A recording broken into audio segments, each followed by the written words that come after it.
I think Yeah. my main problem is, and you guys can confirm or deny, is that in my brain, I'm confident that nobody cares what I have to say. Our self-talk is, I mean, it'll make you and break you.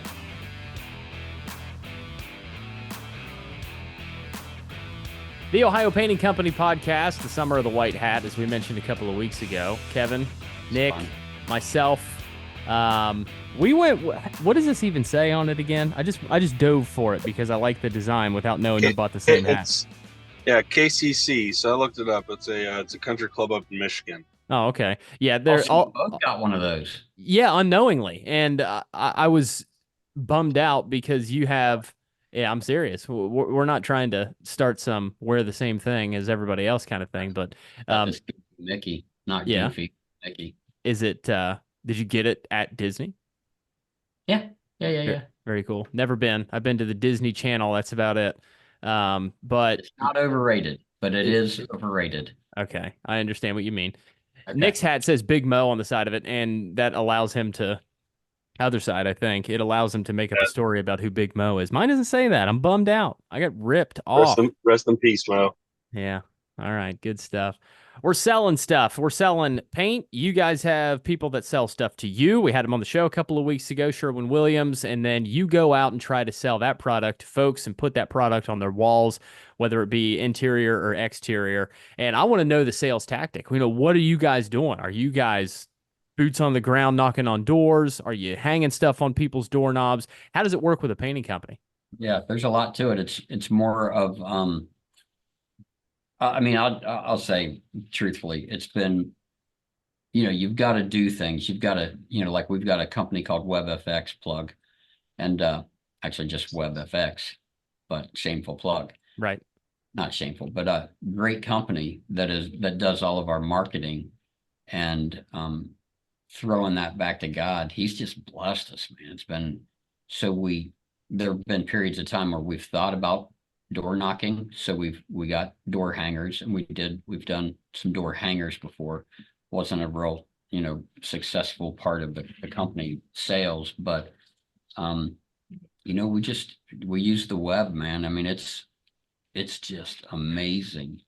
But there is something about, that communication, with the people. Even if you don't get the job, as long as you're fulfilling the reputation of the company, whoever it is, whoever's out there, doing it, I feel it's a success, you know. Yeah. Yeah, that's a really good point. And Nick, I don't know how much of the experience that you got from Sherwin or if you were just basically putting paint on the walls, when did that sales aspect in your brain open up and are you still using that same stuff today? Hold on, I got to. His brain pukes out the information that he has just downloaded into a hard drive that does not go away. Uh-huh. Well, I Where, mean, that's nothing I don't know. yeah, And, he has a little USB port on the back of his head. Butter and sausage. yeah, you should see where the plug-in is. Oh gosh, all right. But I mean, yeah, I mean, just to kind of elaborate on that, Nick, there has to be some sort of a point where you remember, okay, I can sell this stuff too. Um, well, yeah, it was I mean, part of sales in Sherwin-Williams is and I might have gone a little further as far as the contractor help goes and helping guys work through numbers and what it takes to actually cost a job out properly. But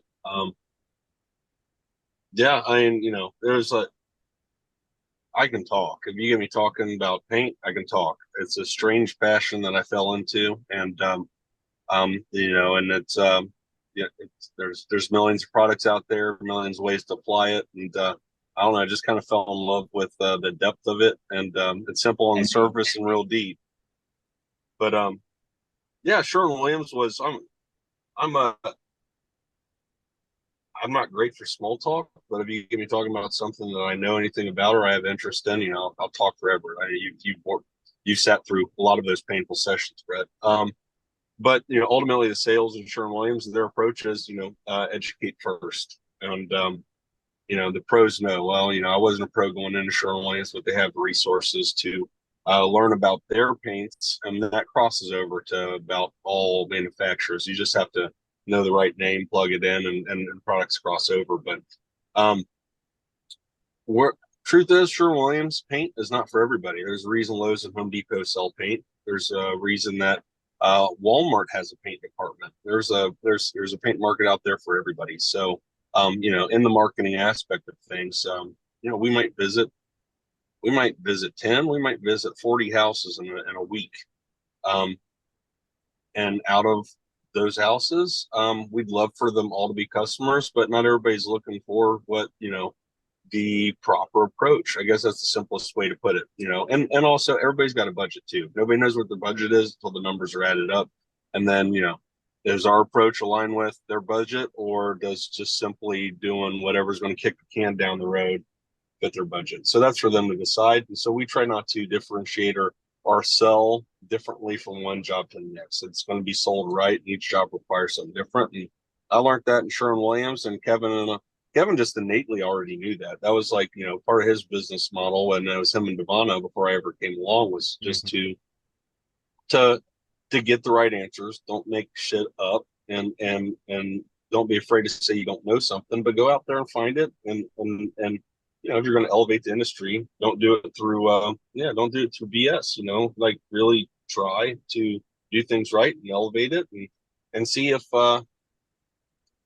see if it sticks and see if it holds up. And if it doesn't, then there are ways to go about and refining methods to try to create more efficiency. But really, sales is just if you're selling, then your road's going to run out. If you're educating and you're elevating the industry, then there's always going to be customers for you, because there's always people that have gone through bad experiences with somebody trying to help them kick a can down the road. And sometimes people, I'm my own worst enemy sometimes. I mean, when you're shopping something on Amazon, how much do you overread about every product, and then you just feel like you're kind of grabbing at whatever, and you're still taking a risk, right?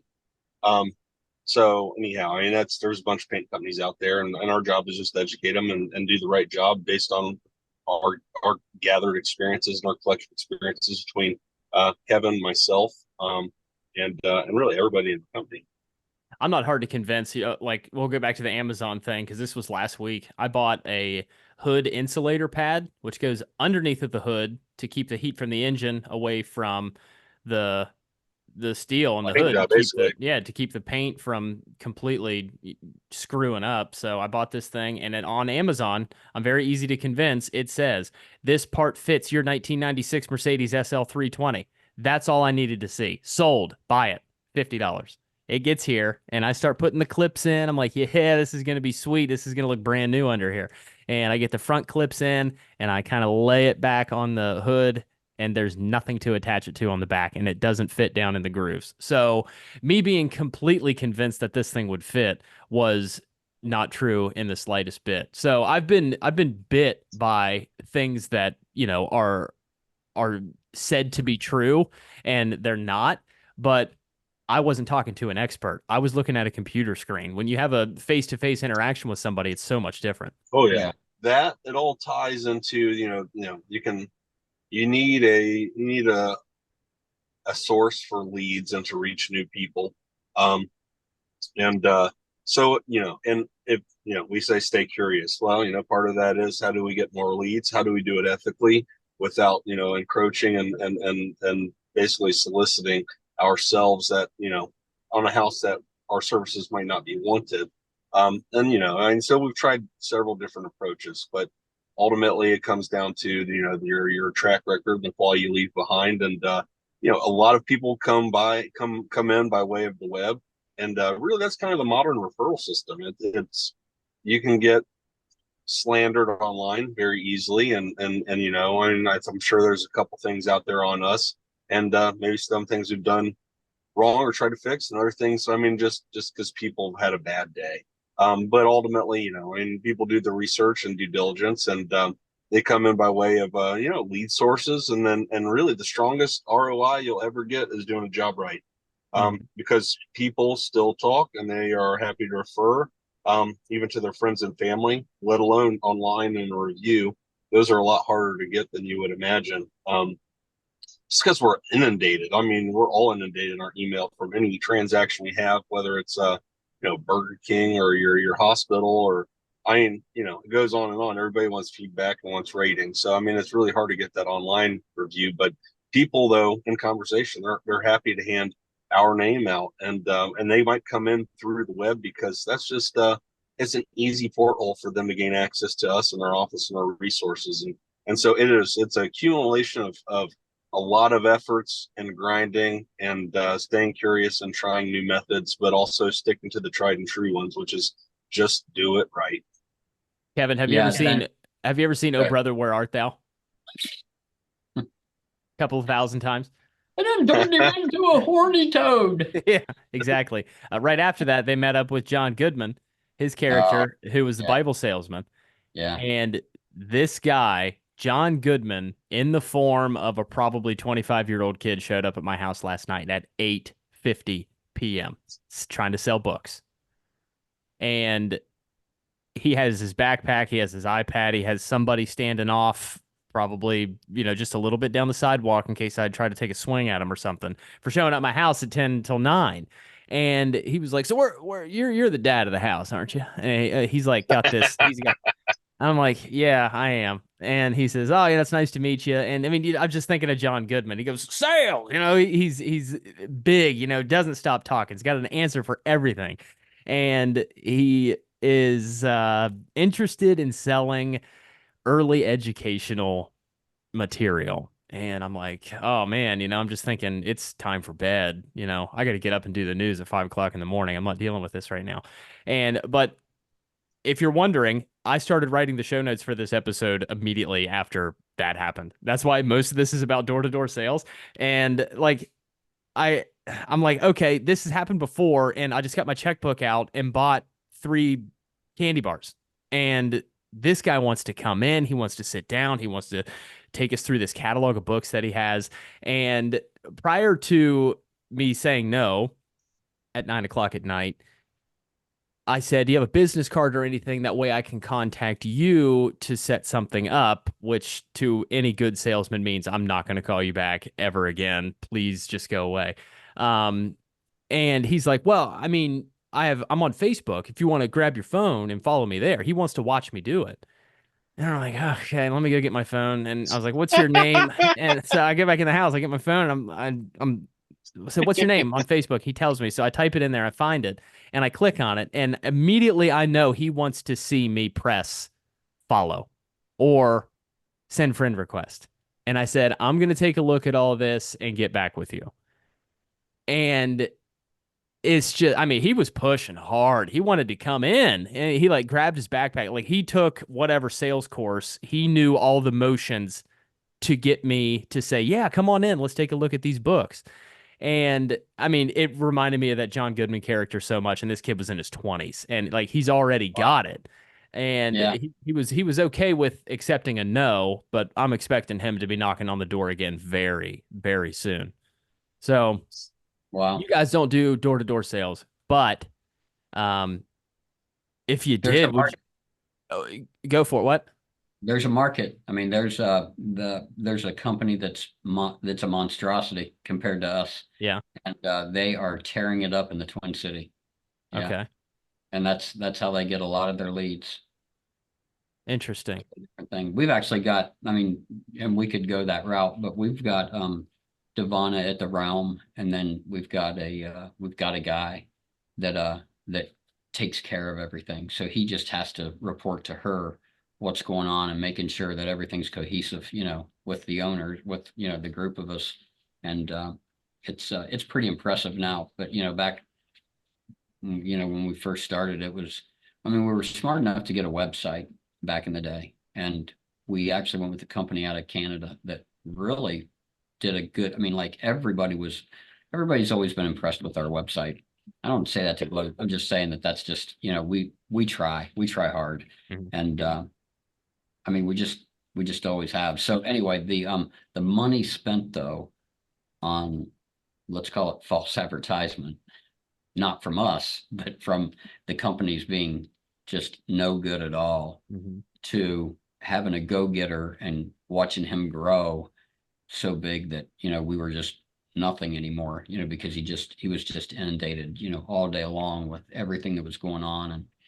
And great guy, really great guy. But, you know, then we had to move on from there and went somewhere else. And oh my gosh, that was a disaster. And then found WebFX.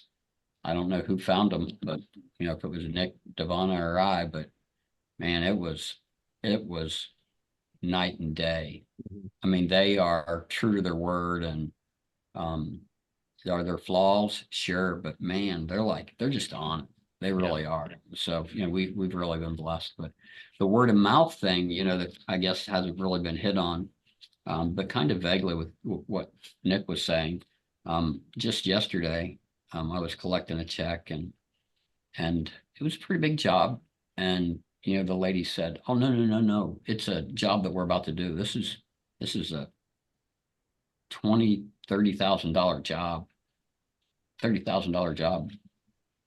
And she said, "Yeah," she says, "a little old lady gave me your name, you know, that, and it was in this little P-Dunk area of town, you know, just a wee little house.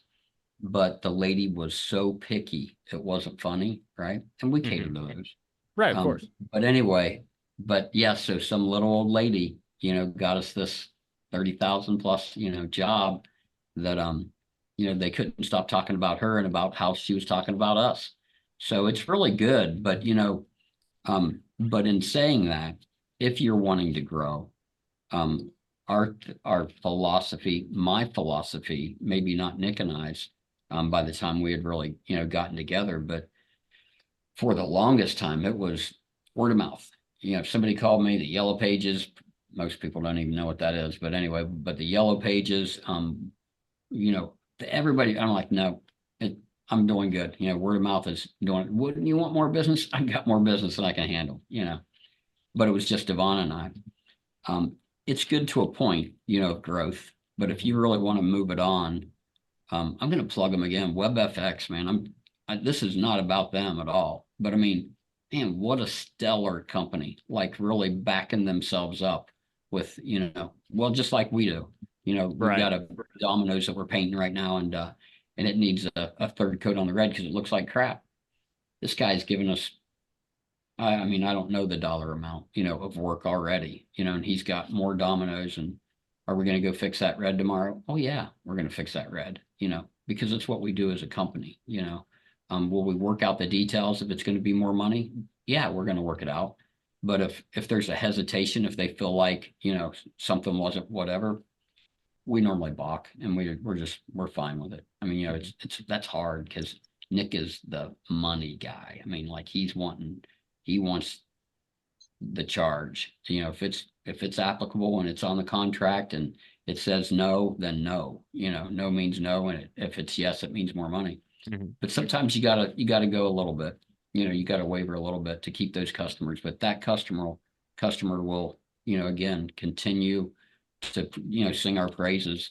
He's actually the one that we did the inside, the all the black doors, the black kitchen, um, the cabinets, that we've got some pretty good footage of. Monster's house, you know. I can't tell you how many dominoes he owns. So, you know, Right. it's just, you know, but anyway, The didn't get the sales thing, I mean, it terrified me when I was in it. I was in it for maybe a couple few weeks, and I know that is not enough time to get comfortable and to want to stick with it, but the amount of no's that I got off the bat, I knew that I didn't want to stick with it because I was busy with other things. And that was prior to my company getting off the ground and doing what I'm doing now. And, you know, everybody was like, oh, it's where the money is in radio. You got to get out there and sell advertising. You can't just sit on the air and, get paychecks every other week and stuff like that. You got to get out and sell advertising, get a percentage of that dollar figure that's coming in. And guess how much money I made on sales commission? Anybody? in 2 weeks, Yeah. 300 bucks. $60. And there's a period where you got to wait for that to actually hit your check. So I was like, man, if I have a shitty week or a shitty month, then it's going to be, a really long time before I even see that money in the first place. So, the amount of no's I got versus the one yes that I got, I was like, I can't do this. I have been in There, radio, was in radio for 15 years. I sat behind a desk, talked into a microphone every single morning for 15 years, or, sometimes in the evening, whatever. I can do that no problem all the time. You put me in front of people that I don't know, and I can't do it. I can't talk to them. I can't convince them. I don't have that bone to Maybe convince them to start cutting checks for radio advertising. And maybe you should start with the cocktail. yeah, exactly, because then I can talk. Yeah. Yeah, it's a little hard, but I mean, with it's nervous. Yeah, Excuse nerves my are hard. breath. I just left the bar. Yeah. Do you want to have another one? Do you have any scotch? Any, yeah. We would really, that is when you were telling the story about the book solicitor. yeah. Um, I mean, my knee jerk reaction is like, oh, that'd be awful, and yeah, I'd shut them down real fast at my house. But like, it we're kind of in a this world is through the internet and online communications. Like, not is not as much face to face anymore. People can't take a no to their face. I mean, no's hard to take when you get no's all the time. Kevin and I do all the time, and it's not as fun as a yes. Sometimes it presents a challenge, and engage in challenge or do not engage in challenge. Like, read the situation. But I mean, that's hopefully that kid can do something with all those no's that he's gotten, and he can persevere and push through it. Because I mean, honestly, the more resistance you get, that's the same thing with muscles in the weight room. It's like, you increase your resistance, the stronger you get. I mean, the more no's you get, the stronger you become, in your confidence and your fortitude and perseverance. And that'll carry over to anything that you do. You But yeah, could, no, still. yeah, you could say, I mean, when you were saying that story, I was thinking, okay, 10 till 9.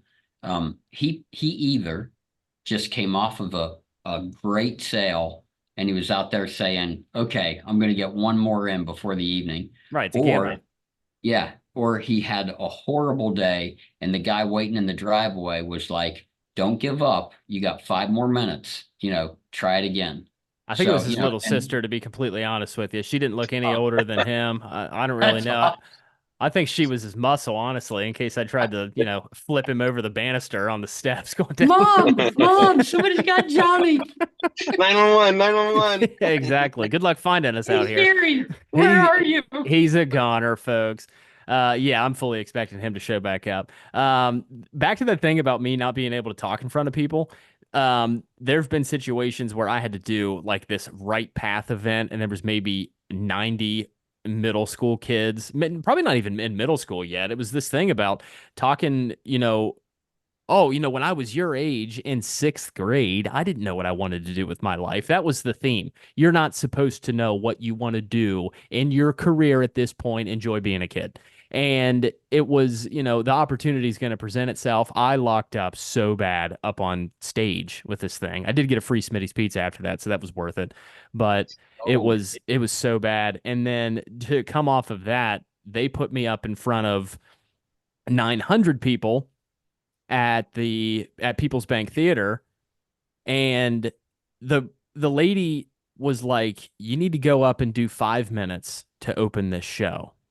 And this is Josh Turner country music. Like, I was opening for Josh Turner's opener, if that makes sense. yeah. And I have to go up and read the schedule, which is half a page, one half of one page, the schedule of upcoming events at People's Bank Theater. And I'm like, I'm in radio and I know that this is 30 seconds. You just handed me 30 seconds of material. You want me to go do 5 minutes? And I'm like flipping out. Like, I know that I can't do it. You get that awful feeling in your stomach and your shoulders are up by your ears and you're just like in this position. My tail was really big. I was meowing. It was just the worst. And I go out there and I do the cliche, how's everybody doing? And then they clap and I'm like, I can't hear you, like that, just horrible. And I'm just, my gosh. And I had a flask in the car and I didn't even open it. I was like, I should have taken a shot before I came and did this because it was just awful. And there were like my mother's friends were in the crowd. I didn't know that. They were filming me. They sent it to my wife. And I'm like, this sucks. Keep this crap off of Facebook or anything like that. But if Yeah. I'm behind a microphone, fine. I'll do it all day long, every single morning, Monday through Friday. But you put me in front of people and it's just awful. I can't do it. And, that's the same story with sales. So props to y'all. Yeah. Well, you handle yourself well. I mean, maybe not on stage, and that's what you say, but um, no, it's that's talking in front of people. I was just at a wedding this weekend, family wedding, and comes to speech time, and it's still I get the cold sweats if I'm talking in front of more than 10 people. It's like, Hmm. how vulnerable can you be? What can you say? Does what you're saying make sense? And and I also can go on Gary Busey rants that don't really add up to much to who I'm delivering the message to. So anyhow, it just that's a scary thing. I think Yeah. my main problem is, and you guys can confirm or deny, is that in my brain, I'm confident that nobody cares what I have to say. Mm. What do you think Uh, about that? I think I convinced myself that nobody wants to see me up there in the first place, so I don't really give it that much effort. But if I went in with being like, all right, I'm emceeing this son of a gun. I'm the man. yeah. Everybody's going to be looking at me. I need to talk. I need to tell them what's going on, and Yeah. maybe that would help out a little bit. I'll Oh tell yeah. you. It would, well, Go ahead. because yeah. Well, I mean, your confidence. It's the old SNL and doggone it, I'm a good guy. In the mirror. But it's amazing. Our self-talk is. I mean, it'll make you and break you. If Hmm. you're feeling bad that day, better not get emotional with the customers. Although today, 10 o'clock, I've got an estimate, and I get out there and we talked for probably 45 minutes, older couple, and you normally do that. Hmm. And that'll make a sell pretty fast. But I probably talked to him for 45 minutes, listening to him and just sharing some things, I mean, with it, I was relating to them and um it, you just do that though. You just have to. But yeah, if I would have went in there and, told him my life history and, why, whatever, that's not going to do it. Right. So yeah, but that confidence going in there and saying that they want to know.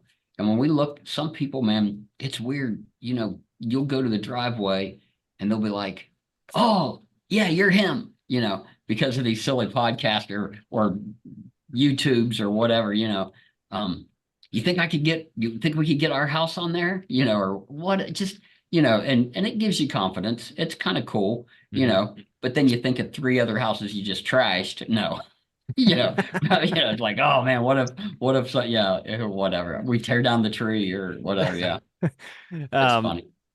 Jimmy Carr, comedian, very articulate guy, holds the crowd in the palm of his hand all the time. And he was on a podcast called Two Bears, One Cave, and he was talking about how people assume that comedians go up on stage and just talk. They don't take it into consideration that they have every single word that they're saying written down somewhere and that they Yep. memorized it and they go up and they perform it. And that was another problem. I was like, "Oh my gosh, Jimmy Carr, you just made me realize." And I know that. I know that these jokes are written out and they are rehearsed constantly, whether it's in the car, the shower, or on stage the night before. And I guess it just took somebody else to tell me that or to hear that these guys are not going up there and just making stuff up on the spot. That would be next to impossible. And the other issue with me and my Josh Turner stage disaster was I didn't write anything down. They told me the material was going to be on the piece of paper and I just had to read it. So I went in there thinking that way and it just awful. I was How I did was you what? how did you end it? I said I'm getting the hell out of here. Thanks for nothing. No, I really don't know because I think I kind of blacked out halfway through, but I did introduce the opener and he came out and we did kind of this, fruitcake high five when I was walking off stage and then I jumped in the car and I was gone. And then I quit my career after that because I was so ashamed. I stopped working in radio. I didn't want anybody to see me ever again. So I, created an office in my house and I've been in here ever since. Yeah, that's So awesome. it was bad. But I'll tell you one other one was on stage in Nashville at the Grand Ole Opry, and this was 4,400 people. And this is a radio show. The Grand Ole Opry is a radio show. It just has a live Right. studio audience. It's like Wait, Wait, Don't Tell Me with NPR. And they gave me one thing to do, and that was to read a Dollar General commercial. And in front of 4,400 people on the radio station throughout Nashville, Tennessee, probably with a couple million listeners. I read that Dollar General commercial word for word without any mistakes. The only mistake I made was that I had to pitch it back to the band that was center stage, and I forgot what their name was. And I'll never forget it now. Is Riders in the Sky was the Oh, band that was performing, and they're very common at the Opry. And I said, we're going to take it back over here. And my co-host in the morning knew that I was getting ready to run out of gas. And he like kind of leaned in and he said, Riders in the Sky. And I was like, okay, this guy just bailed me out. That was the best thing that could have happened because I wouldn't have known what to say. And it was well, that's so, yeah. yeah, And that's then awesome. it goes to center stage, their mics flip on, and they said, sometimes I forget the name of our own band too. And I was like, oh God, and that guy picked up on it. And I was like, shit. I 4,400 people, went. packed house. It's sold out. Everybody's just like, murmuring in the You should background. have ran with that. That would, yeah, that's awesome. I was too Yeah. busy running out the door Dude, I backstage. want to die. Yeah, yeah. Dollar General. I'm gonna go work there now because this sucks. I, every time I've been in front of somebody, something has happened and it's been a disaster. And like I'm sweating thinking about it. Like it, I don't want to do it ever again. And I'm gonna hide in this room until I retire. I'm not even kidding. Man, just talking about this stuff is just crazy. You okay? So you're wiping your forehead, and it just reminds me of the preacher that, and he was a youth director, right? Yeah. And he's up there sweating after what he says, but he's talking about Sodom and Gomorrah, and he says, and Lot chose to go pinch his tents, and instead he says he goes to pinch his tits, Yeah. and he stops and he says, "What did I just say?"